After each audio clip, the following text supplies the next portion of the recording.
তো আজকের ভিডিওতে তোমরা দেখাবো তোমাদের ফেসবুক আইডি তোমরা কিভাবে ইজিভাবে ডিলিট করে দিবে। একবারে পার্মানেন্টলি ডিলিট হয়ে যাবে, কোনো অস্তিত্বই থাকবে না তোমাদের ফেসবুক আইডির। তোমাদের ভিতরে অনেকজন আছে যে একসাথে 2-3টা আইডি খোলা থাকে, একটা আইডি বা দুটো আইডি ডিলিট করতে চাও, মানে পার্মানেন্ট যেন ডিলিট হয়ে যায়, একটাই আইডি রাখতে চাও। তো ওটাই তোমরা আজকে দেখাবো তোমরা কিভাবে তোমরা পার্মানেন্ট ফেসবুক আইডি ডিলিট করবে, কিভাবে করবে না করবে সব এই ভিডিওতে দেখিয়ে দেবো। তোমরা মনোযোগ সহকারে ভিডিওটি দেখবে। ভিডিওটি দেখার পর যদি ভালো লাগে তো একটা লাইক করে দিবে, কমেন্ট করে দিবে, আর সাবস্ক্রাইব করে বেল নোটিফিকেশনটা অবশ্যই অলে সেট করে রাখবে। আর ফেসবুক থেকে দেখলে অবশ্যই ফলো করে নেবে এরকম নতুন নতুন টিপস পাওয়ার জন্য। এই ভিডিওটিতে যদি তোমাদের কাজ হয়ে থাকে তাহলে তোমাদের বন্ধুদের মাঝে শেয়ার করে দেবে ভিডিওটি, তারাও দেখে জানো তাদের ফেসবুক আইডিটি ইজিভাবে ডিলিট করে নিতে পারে, একেবারে পার্মানেন্ট ডিলিট হয়ে যাবে। তো কীভাবে করবে না করবে সব এই ভিডিওতে দেখিয়ে দেবো। তো স্ক্রিনটি লক্ষ্য করো, আমি দেখাচ্ছি, তোমরা মনোযোগ সহকারে দেখে করতে বসো। তোমাদের ফেসবুক আইডিতে ঢুকে যাবে। তো আমি ফেসবুক আইডিতে ঢুকে গেলাম। ঢুকে যাওয়ার পরে এরকম ইন্টারফেস দিবে, তোমরা তো জানোই। উপরের কর্নারে ডান দিকে দেখতে পাবে একটা 3 লাইন দেখতে পাবে, এখানে একটা প্রোফাইল লোগো দেখতে হবে, এখানে ক্লিক করবে না। উপরে যে 3 লাইন দেখালাম ওখানে ক্লিক করবে। ওখানে একবার ক্লিক করবে। ক্লিক করে দেওয়ার পর অপশানগুলো এইভাবে খুলবে। অপশানগুলো ধরে হালকা উপর দিকে চাঁড়বে। চাঁড়ার পর এখানে দেখো সেটিং অ্যান্ড প্রাইভেসি লেখা থাকবে, তোমাদেরও লেখা থাকবে, ওই জায়গাতে ক্লিক করে দিবে। ক্লিক করার পরে এখানে আবার একটা সেটিংয়ের অপশান আসবে, সেটিংয়ের অপশানে ক্লিক করে দিবে। ক্লিক করে দিলাম। ক্লিক করে দেওয়ার পর তোমাদের মাঝে এরকম অপশান শো হবে।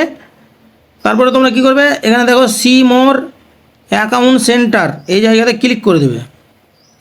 ক্লিক করা মাত্রই এরকম অপশানগুলো খুলে আসবে। এই অপশানগুলো হালকা উপর দিকে চাঁড়বে। উপর দিকে চাঁড়ার পর এখানে তোমরা দেখতে পাবে পার্সোনাল ডিটেলস, এই জায়গাতে ক্লিক করে দেবে। এখানে তোমরা এই অপশানটি দেখতে হবে অ্যাকাউন্ট অনারশিপ অ্যান্ড কন্ট্রোল, এই অপশানটিতে ক্লিক করে দেবে। ক্লিক করে দেওয়ার পর এই অপশানটিতে 2 নম্বর অপশানটিতে ক্লিক করবে, ডিঅ্যাক্টিভেশন অর ডিলেটেশন, এই জায়গাটাতে ক্লিক করবে।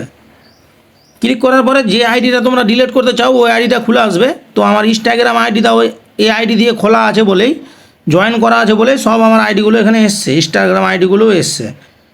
তো আমার দেখো এই প্রথমের আইডিটা ডিলিট করতে চাই, তো এখানে আমি ক্লিক করে দিলাম, তোমরাও ক্লিক করে দেবে। ক্লিক করে দেওয়ার পর এরকম 2টো অপশান খুলে আসবে। তো তোমরা যদি আইডি ডিলিট করতে চাও, একদম ভ্যানিশ করতে চাও, কোনো দিন যেন না আসে, তো এই যে দেখো 2 নম্বর এই খোপটি দেখতে পাচ্ছ, এই খোপটির ওপরে একবার ক্লিক করবে। ক্লিক করার পর কন্টিনিউ লেখা আছে, এই জায়গাতে ক্লিক করে দিবে। এই জায়গাতে ক্লিক করে দিবে। ক্লিক করে দেওয়ার পর আবার এখানে কন্টিনিউ লেখা আসবে, এই যে কন্টিনিউ, এই জায়গাটাতে আবার ক্লিক করে দেবে। ক্লিক করার মধ্যে এখানে অনেকগুলো অপশান খুলবে, তো এখানে কোনো জায়গায় ক্লিক না করে তোমরা ডাইরেক্ট আবার কন্টিনিউয়ে ক্লিক করে দেবে। ক্লিক করে দেওয়ার পর এই অপশানগুলো ধরে হালকা উপর দিকে চাঁড়বে। তোমাদের যদি ফেসবুকে যদি কোনো ফটো বা ভিডিও পোস্ট করা থাকে, ওগুলো যদি তোমাদের কাজের থাকে, তাহলে তোমরা ডাউনলোড ইনফোতে মেরে তোমাদের গ্যালারিতে ডাউনলোড করে নিতে পারো। আর যদি তোমাদের কাজের না থাকে তো উপর দিকে চাঁড়বে অপশানগুলো ধরে, সব নিচে দেখবে কন্টিনিউ বলে একটা অপশান আছে, এই জায়গাতে ক্লিক করে দেবে। যেমনই ক্লিক করবে তোমাদের ফেসবুক আইডিটার পাসওয়ার্ড চাইবে, তো তোমরা ফেসবুক আইডিটার পাসওয়ার্ডটা দিয়ে নেবে এখানে। তো আমি দিয়ে দিচ্ছি, আমি দিয়ে নিলাম পাসওয়ার্ডটি দেওয়ার পরে নিচে একটা অপশান দেখতে পাবে তোমরা, আবার কন্টিনিউর উপরে ক্লিক করে দেবে। যেমনই ক্লিক করবে এখানে বলতে চাইছে কি 30 দিনের আগে তোমরা এই ফেসবুক অ্যাকাউন্টটি যদি আবার লগ ইন করে নাও তাহলে কিন্তু আবার ফিরে চলে আসবে। 30 দিনের পরে যদি তোমরা লগ ইন করো তাহলে এই ফেসবুক আইডিটা আর খুঁজে পাবে না, তোমরা ভ্যানিশ হয়ে যাবে। ঠিক আছে, কোম্পানি থেকে এটা ডিলিট করে দেবে একবারে সারা জীবনের মতো। আমি সাজেস্ট করবো যে 30 দিনের আগে তোমরা লগ ইন করবে না। 30 দিনটা কেন দেওয়া হয়েছে, তোমাদের অনেকজনের মনে হয় যে ওই আইডিটা থাকলে যদি ভালো হতো, কিছুদিন পর এখন ডিলিট করে দিচ্ছ, কিছুদিন পর এমনও মনে হতে পারে যে ওই আইডিটা থাকলে ভালো হতো, ওই জন্য 30 দিন এখানে টাইম দেওয়া হয়েছে। অরিজিনালি যদি ডিলিট করতে চাও তাহলে 30 দিন লগ ইন করবে না ওই আইডিটি। লেখাগুলো ভালো করে পড়ে নিবে।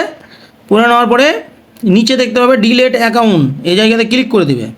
ক্লিক করে দেওয়ার পর একটু লোডিং নিবে। লোডিং নিয়ে দেখো আমার ফেসবুক আইডিটি উড়ে গেল।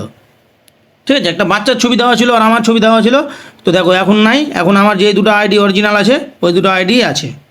এইভাবে করে তোমাদের পার্মানেন্ট ডিলিট করে নিতে পারবে তোমাদের নিজস্ব আইডি। তোমাদের অনেকজন আছে যে একসাথে 2-3টা আইডি খুলে রেখেছো, একটা আইডি ডিলিট করতে চাও বা 2টো আইডি ডিলিট করতে চাও, তো এইভাবে করে ডিলিট করে নেবে। ভিডিওটি দেখে তোমাদের যদি এতটুকু কাজ হয়ে থাকে তাহলে এই ভিডিওটি বন্ধুদের মাঝে শেয়ার করে দিবে, তারাও দেখে যেন তাদের আইডিটি ডিলিট করে নিতে পারে।